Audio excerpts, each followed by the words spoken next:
মা একটু অলিভ দাও না, কেটে কেটে খাবো। দিচ্ছি বাবা। দিদু আমাকে একটু অলিভ দাও না, কেটে খাবো। আমি একদম হরলিক্স নেই রেডি সন্ধ্যা দিয়ে ইসব প্রতীক্ষা করে বসে আছি। আমার ইন্টারেস্ট লাগতে হবে। না না আমি খুব ছোটবেলা থেকে আপনার ছবি দেখেছি আর একটা রিকোয়েস্ট আমার রাখতে হবে হরলিক্সটা একদম।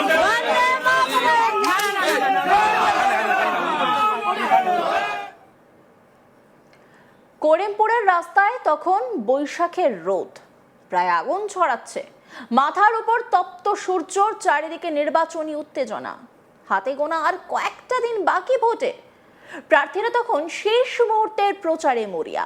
সকাল থেকে রাত পর্যন্ত একের পর এক পাড়ায় ঘোরা, মানুষের সঙ্গে হাত মেলানো, কারো বাড়িতে জল খাওয়া, কোথাও আবার চায়ের কাপ হাতে দাঁড়িয়ে গল্প। এই ক্লান্তিকর প্রচারের মধ্যেই আচমকা ঘটে গেল এমন এক ঘটনা যা এখন সোশ্যাল মিডিয়ার চর্চার কেন্দ্রে। আর সেই ঘটনার নায়ক না কোনো রাজনৈতিক ব্যক্তিত্ব নয়, কোনো বিরোধী আক্রমণও সেখানে নেই, বক্তৃতাও নেই। পুরো ঘটনার কেন্দ্রে রয়েছে হরলিক্স। একটা সময় ছিল যখন বাংলা সিনেমার পর্দায় ছোট্ট এক শিশুর মুখে শোনা যেত সেই বিখ্যাত সংলাপ, মা মা একটু হরলিক্স দাও, চেটে চেটে খাবো। সেই শিশু শিল্পী আজকের সোহম চক্রবর্তী। সময় বদলেছে, শিশু শিল্পী এখন প্রতিষ্ঠিত অভিনেতা, আবার রাজনীতির ময়দানেও পরিচিত মুখ। কিন্তু দর্শকের স্মৃতি বড় বিচিত্র বিষয়, তারা মানুষকে বয়স দিয়ে নয়, মুহূর্ত দিয়ে মনে রাখে। আর তাই এত বছর পরেও সেই হরলিক্সের সংলাপ যেন সোহমের সঙ্গে আঠার মতো লেগে রয়েছে।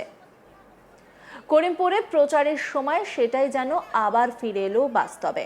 রাস্তার দুধারে তখন মানুষের ভিড়, কেউ মোবাইলে ভিডিও তুলছেন, কেউ হাত নাড়ছেন, কেউ আবার তারকা প্রার্থীকে কাছ থেকে দেখার জন্য ভিড় ঠেলে এগিয়ে আসছেন। এই ভিড়ের মধ্যে এক মহিলা হঠাৎ সামনে চলে এলেন থালা হাতে। প্রথমে অনেকে ভেবেছিলেন হয়তো মিষ্টি বা জল নিয়ে এসেছেন। ভোটের প্রচারে এমন আপ্যায়ন নতুন কিছু নয়, কিন্তু থালার দিকে তাকিয়ে সকলে খানিকটা চমকেই গেলেন। সেখানে রাখা দুটো হরলিক্সের পাউচ। তারপর যা হলো তা যেন একেবারে সিনেমার দৃশ্য। মহিলা আচমকাই কাঁচি বের করে হরলিক্সের প্যাকেট কেটে ফেললেন। সামনে দাঁড়িয়ে সোহম, চারপাশে কৌতূহলী জনতা, কেউ হেসে ফেলছেন, কেউ আবার মোবাইল ক্যামেরা আরো কাছে নিয়ে এসে তা বন্দি করছেন ক্যামেরায়। মহিলার একটাই আবদার, আপনি ছোটবেলা থেকে আপনার ছবি দেখছি, আজ আপনাকে হরলিক্স খেতেই হবে। আবার দেখুন সেই ভাইরাল ভিডিওটা। মা একটু অলিভ দাও না, কেটে কেটে খাবো। দিচ্ছি বাবা। দিদু আমাকে একটু অলিভ দাও না, কেটে খাবো। আমি একদম হরলিক্স নেই রেডি সন্ধ্যা দিয়ে ইসব প্রতীক্ষা করে বসে আছি। আমার ইন্টারেস্ট লাগতে হবে।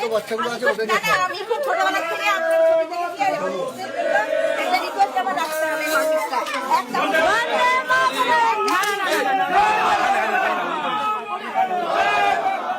ভোটের প্রচারে প্রার্থীদের কাছে অনেক রকম আবদার আসে। কেউ রাস্তা বানানোর দাবি করেন, কেউ চাকরির কথা বলেন, কেউ আবার ব্যক্তিগত সমস্যার কথা তুলে ধরেন। কিন্তু প্রচারের মাঝে দাঁড়িয়ে কাউকে হরলিক্স খাওয়ার অনুরোধ, এমন ঘটনা বোধহয় বাংলার নির্বাচনী ইতিহাসেও খুব একটা দেখা যায়নি। মুহূর্তের জন্য খানিক অপ্রস্তুত হয়ে পড়েছিলেন সোহমও।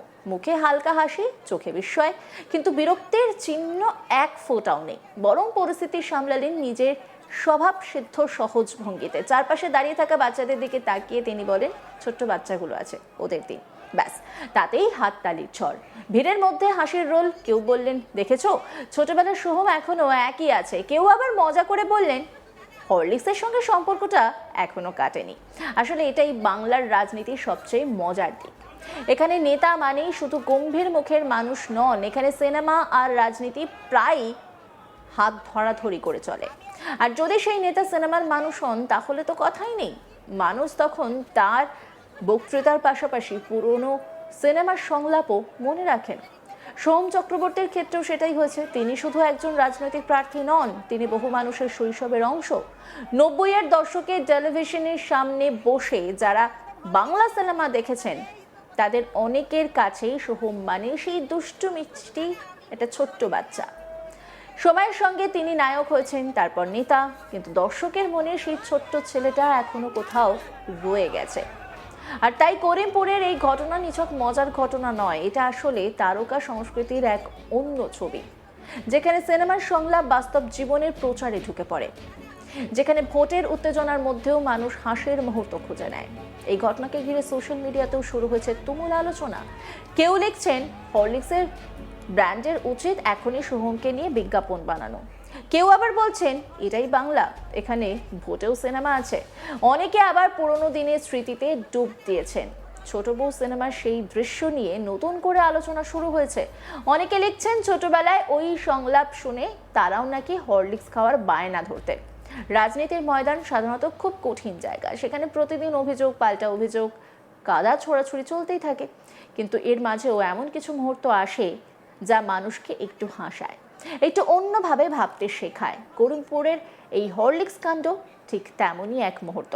সবচেয়ে মজার ব্যাপার হলো ঘটনাটা যতটা না রাজনৈতিক, তার চেয়ে অনেক বেশি মানবিক। এখানে একজন মহিলা তার শৈশবের স্মৃতি নিয়ে দাঁড়িয়ে আছেন, আর সামনে দাঁড়িয়ে সেই মানুষ যাকে তিনি ছোটবেলা থেকে পর্দায় দেখে এসেছেন। সেই আবেগ থেকেই হয়তো এই অদ্ভুত আবদার।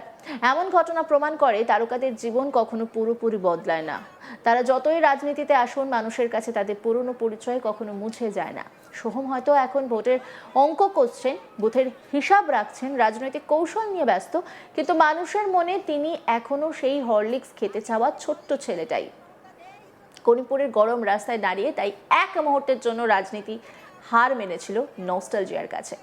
আর এই কারণেই হয়তো বাংলার নির্বাচন অন্যরকম। এখানে বক্তৃতার মাঝেও সিনেমা ঢুকে পড়ে, এখানে রাজনৈতিক মিছিলে হঠাৎ শোনা যায় পুরনো গানের লাইন, এখানে প্রার্থীর সঙ্গে মানুষের সম্পর্ক শুধু ভোটের নয়, স্মৃতিরও। সোহমের এই প্রচার পর্ব এখন যত এগোচ্ছে তত স্পষ্ট হচ্ছে যে তারকা প্রার্থীদের নিয়ে মানুষের কৌতূহল এখনো তুঙ্গে। কেউ তাদের নেতা হিসেবে দেখেন, কেউ অভিনেতা হিসেবে, কেউ আবার নিজের শৈশবের অংশ হিসেবে। আর সেই তিনটে পরিচয় যখন একসঙ্গে মিশে যায়, তখন জন্ম নেয় এক অদ্ভুত অথচ হৃদয়ে ছোঁয়া মুহূর্ত। ভোটের ফল কি হবে তার সময় বলবে। করিমপুরের মানুষ শেষ পর্যন্ত কাকে বেছে নেবেন সেই সিদ্ধান্ত লুকিয়ে আছে ব্যালট বক্সে। কিন্তু ভোটের উত্তেজনার মাঝেও যে হরলিক্স মুহূর্ত ইতিমধ্যেই মানুষের মন জিতে নিয়েছে তা বলাই যায়, কারণ রাজনীতি মানুষ ভুলে যায় কিন্তু গল্প মনে রাখে। আর করিমপুরের রোদ ঝলমলে দুপুরে হরলিক্স হাতে দাঁড়িয়ে থাকা সেই মহিলার গল্প, আর সামনে দাঁড়িয়ে হাসতে থাকা সোহম চক্রবর্তীর ছবি বাংলা ভোটের এই মরশুমে নিঃসন্দেহে সবচেয়ে মিষ্টি দৃশ্যগুলির মধ্যে একটা হয়ে থাকবে। অন্যান্য খবরের আপডেটের জন্য অবশ্যই নজর রাখুন আজ তাক বাংলার ইউটিউব স্ট্রিমিংয়ে। লাইক, কমেন্ট, শেয়ার এবং সাবস্ক্রাইব করতে ভুলবেন না।